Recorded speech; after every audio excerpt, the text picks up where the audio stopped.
Monday, September 28th, 2015. A peaceful morning at Marion L. Steele High School. Until.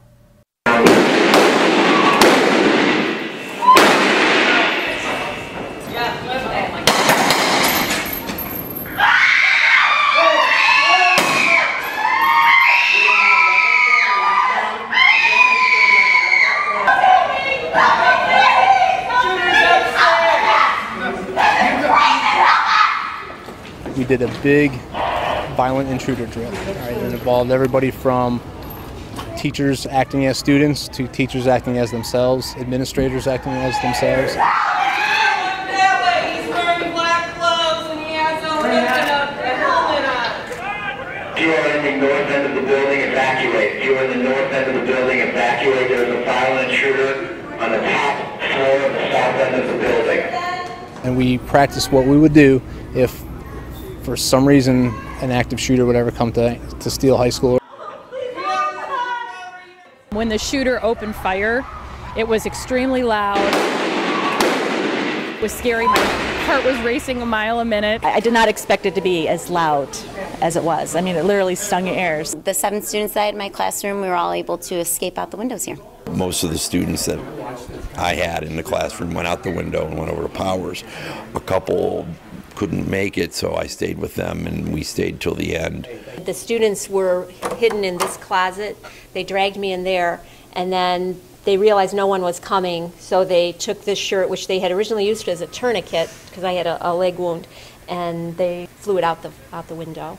We hung like some stuff out the window to let the law enforcement know that we were in the room. We had the injured people go down, we had role players do what they were going to do, and then officers respond, more officers responded, EMS, fire, SWAT, bomb squad, everybody responded. We barricaded ourselves in a room and we kind of just waited to be saved by the SWAT team. The SWAT used a key to get into my classroom. I had barricaded pretty well. They had to climb over things and around things to get in, and it took them 2 minutes to break into my room. They started bringing the desks over. I was up here, and then so we just started piling everything. We didn't care, how it was getting piled. We just started throwing stuff on top of each other. We barricaded ourselves in a classroom because we thought that there was an active shooter outside. It turned out that was just Mr. Lowe trying to get into the school. He had a backpack on, so we kind of falsely accused Mr. Lowe and started a rumor that he was a second shooter. SWAT was out there. They came to the door. They wanted my hands up, and we moved the barricade, and then they escorted us one by one out of the classroom. It brings awareness to a situation that you hope never happens to your community or your school district. The most I got out of the whole event was the pre-planning of it, talking to Mr. Strebel about what we were going to do with our back room. You got to be able to stay calm and keep your head. I think you're going to see more teachers locking their classroom than may have locked them in the past. Being prepared is better than not having any preparedness. Radio to them, what happened. I called 911, I told them what happened. I told them I was terminating the call, and then I called the dispatch right away, and I was saying, parents call of high school students, they should be directed to Family Fellowship for further information. I'll tell the board on that. I was just reporting the injured. If you want to bring them out, go ahead. Today was just a simulation. School administrators are very happy the way that things turned out and the way that people reacted. But one thing is for sure, they hope that they never have to do this for real. Unfortunately, in a sad situation such as this or a tragic incident, the training to make us think of what would we do if this were to happen. You have students and staff, that's something that always has to be our top priority. I don't know that you could ever fully prepare for a situation like this, but by doing a drill like this, we can simulate it as much as we possibly can. But obviously, it is an incident that you hope never happens.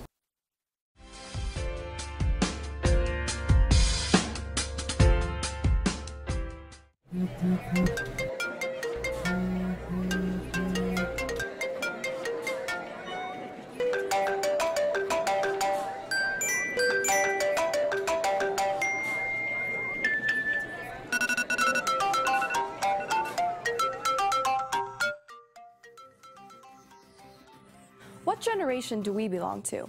We are a generation reliant on technology. Known as Generation V, the virtual generation, the new silent generation, the generation that knows only the rise of digital globalization. This is our generation, and whatever you may call it, the truth is, we are a generation dependent on cell phones. I use my phone for Netflix, music, texting, social media, pictures, emails, games, reminders, staying connected, my alarm clock, my calendar, calling. So how much, exactly, are we attached to them?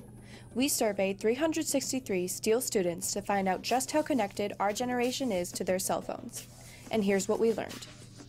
349 students, or 96%, have smartphones. How long do they use them? 61 students say they spend too many hours to count. The remaining students spend an average of 8.36 hours on their phones daily. That's more time than they are in school. These results reinforce just how dominant cell phones are, and the prevalence of technology creates a shift in the way that cell phones are handled in schools today. About 10 years ago, I remember at an in-service, a guy I really respected a lot, Mr. Strome. He was sort of the first one to tell the teachers, you know, it's okay that kids have their cell phones out in class, because at that time, I just remember all the teachers were fighting the battle. You know, we'd collect the cell phones, we'd turn the cell phones in to an administrator, they'd keep the cell phones to the end of the day. But he was like, why are we fighting technology? You know, let's use it as part of the educational process. The administration asked us to take them from students if they had their cell phone out. The board rule was that cell phones were to be turned off during the school day. Schools have had no choice but to accept and adjust to this technology. I think cell phones can be a great tool for education. I think as we move forward in time that they're not going to go away. So I think we need to learn how to adapt to have them in our school building. Sometimes when we're in class, we're searching for an answer, or maybe it's a homework answer that someone needs clarification on that I'm not satisfied with the class response. I'll have them pull out their phones and embrace technology and look it up. I've seen students take pictures of reading passages. I've seen students take pictures of overhead notes. So I think they can be used as a tool to help students retain information. In Google Classroom, it has all the worksheets, all the PowerPoint presentations, all the videos, all at the student's hand. So wherever they're at, any time of day, they can get access to every learning tool used in my classroom. You know, obviously the world has changed and it continues to change, and technology is a big part of what we do, and I think it's important that we continue to use technology as an instructional tool as well as a communications tool. Cell phones increase a student's learning experience and allow them to have instant access to information. But at times, their constant use of cell phones interferes with learning. Kids are trying to text on their phone or playing games when they should be doing their work or something like that. I do think that it's become a very rude device. When students are texting and I'm trying to teach, or presentations are being given and students are being rude, they don't know when to use them and when not to. They are a distraction because it's very hard to do two things at the same time and do them well.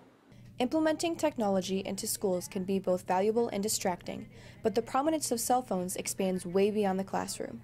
Cell phones consume social life and how our generation is perceived.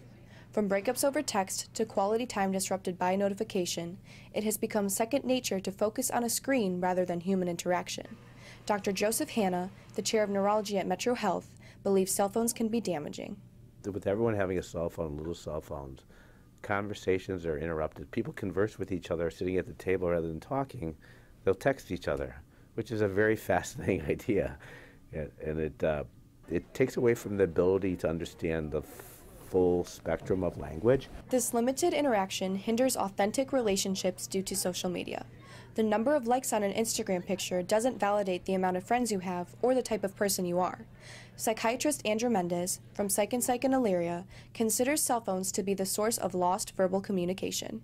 What's lost is the intimacy between people and the connectedness that you have on face-to-face conversations. It goes back to that false sense of connectedness. You can see that teenagers nowadays have less person-to-person skills. A cell phone can really transmit the symbolic message of language, whereas the person's facial expressions, their tone, their inflections is all lost. Lost or not, students depend on this interaction. The sense of urgency to be connected is non-stop. We set up an experiment where 20 high school students had their cell phones taken away. Everybody hold up your cell phone. Get them up. Hold them up. Box of phones. They were told that the cell phones were a distraction during a lecture. We hid a camera so that we could record their reactions while we sent text messages to our cell phone in the box with the ringer on.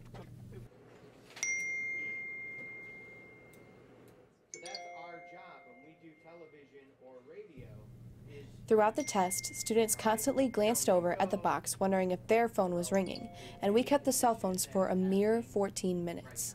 I shut my phone off and I still got worried when I heard it ring. I found myself checking for the phone in my pocket even though it wasn't there.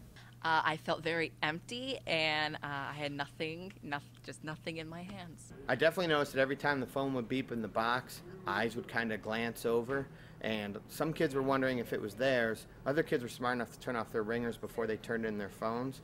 But one thing I did notice is some kids were just angry. They were angry like, who was I to take their cell phone away for like 15 minutes during a lecture when they shouldn't even have their cell phones anyway. That's the part I noticed the most.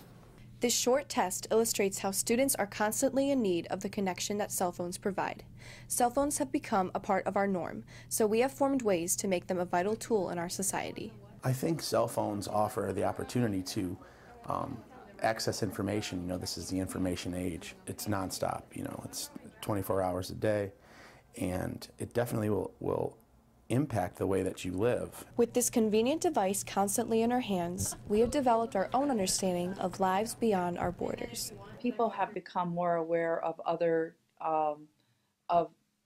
other countries because they can connect with people in different countries. Regardless of where they are, students use cell phones every day to keep in touch with friends and family, whether it's sharing their own lives or getting an instant view of somebody else's. I have a friend who lives in Germany, and I use my cell phone to text her every day. We have a special app we use to message, and I FaceTime her a lot. I use my cell phone to keep in touch with people from out of state, and it's a great way to stay a part of their lives. I use my phone to see what my friends are up to and to make plans. I use my cell phone to communicate with my sister while she's away at college through texting and calling her and FaceTiming her. And there's another positive. The people we keep in touch with are able to give us instant gratification through social media. It's a constant source of validation for you. You know, if you look nice, you take a picture of yourself and someone tells you that you look good. Maybe 50 people tell you that you look good. But how much time are we focused on Instagram likes or Twitter retweets? Is the amount of time on our phones damaging us physically without us even knowing?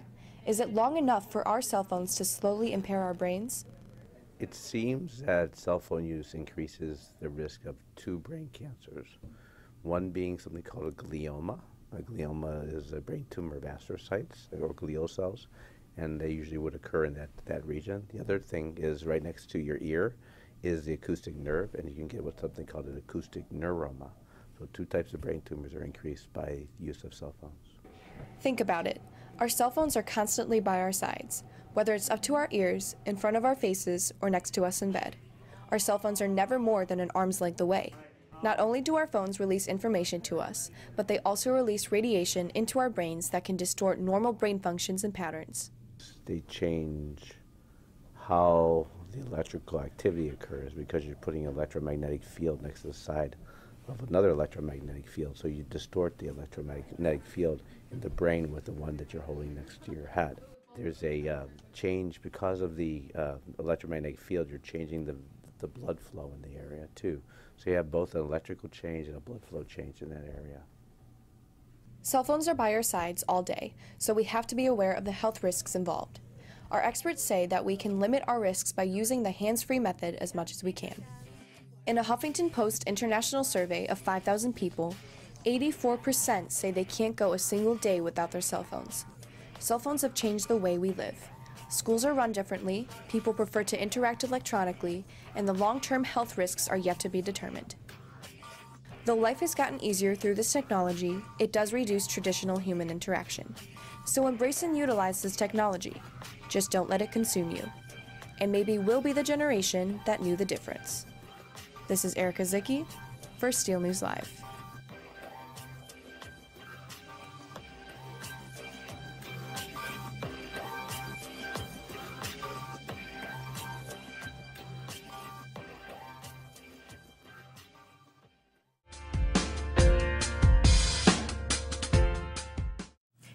Hi! How are you today, Steele? We hope you're having a great Wednesday. I'm Jessica Costello. And I'm Erica Zichi. I've always been confused why people would say break a leg before a show, but it finally makes sense. Every play has a cast. And within those 3 years, he has built strong relationships with the varsity cheerleaders who include him in every cheer. Hey Erica, good job this weekend for the choir, and I hear you have some announcements for us. Thank you, and yes I do. All right, well, does April 16th sound familiar? If not, I'll give you some hints. Hair, makeup, dress, tux, it's prom. And like any sisterly bond, it stood the test of time. But since Julia was leaving 8 months later, that time was running out and they needed a way to keep in contact. On October 4th, there will be an Into the Light walk at the Cleveland Zoo. The purpose of it is to raise awareness for depression and suicide. Donald Trump and Bernie Sanders won for our school's mock primary. John Kasich and Hillary Clinton got the vote for our state. Hey Steele, so the junior high is selling Amherst apparel. The order forms are due on November 20th and all profits go toward new iPads for the junior high. Between soprano, alto, men's chorus, women's chorus, and concert choir, each individual choir works hard to make this special performance happen. So, what exactly is Pop Show? Today our attention has been brought to the lack of diversity that this year's Academy Awards has. Good morning everyone, today is Friday. You've made it this far in the week and we hope that your weekend is the cherry on top. All we need is a little bit of coffee. And a whole lot of Steele News Live to keep us awake. I'm Erica Zichi. And I'm Hannah Janelli. The JV girls are right on top of the world with varsity with the win against North Olmsted 35-32.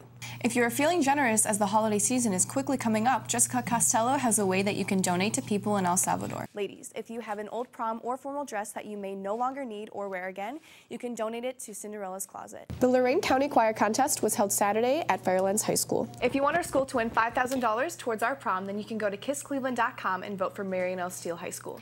Auditions for Winter One Act start tonight at 6 and go through Wednesday. Anyone is welcome to come and audition, and you do not need a monologue to do so. There is a drama camp meeting coming up for all of those talented actors in our school who are interested. Seniors, while selfies are cool on Instagram, they definitely will not get by on the yearbook. Senior portraits by Prestige are being done a week from today from 7 to 12. Hey ladies, the week that you've all been waiting for has finally come. Powder Puff Week. When you hear the word winter, what do you think of? I think of fireplaces, flannels and fleeces, Frosty the Snowman, and definitely formal. Congratulations to both silver and gold key winners, and good luck to the gold key winners that will compete nationally in New York City. And thank you for being a part of this wonderful Tuesday. There are many Tuesdays ahead, but you won't get this one back. Enjoy the rest of your Tuesday, and we will see you on Wednesday. Well, not us, but you know what we mean. Happy Tuesday, Steele!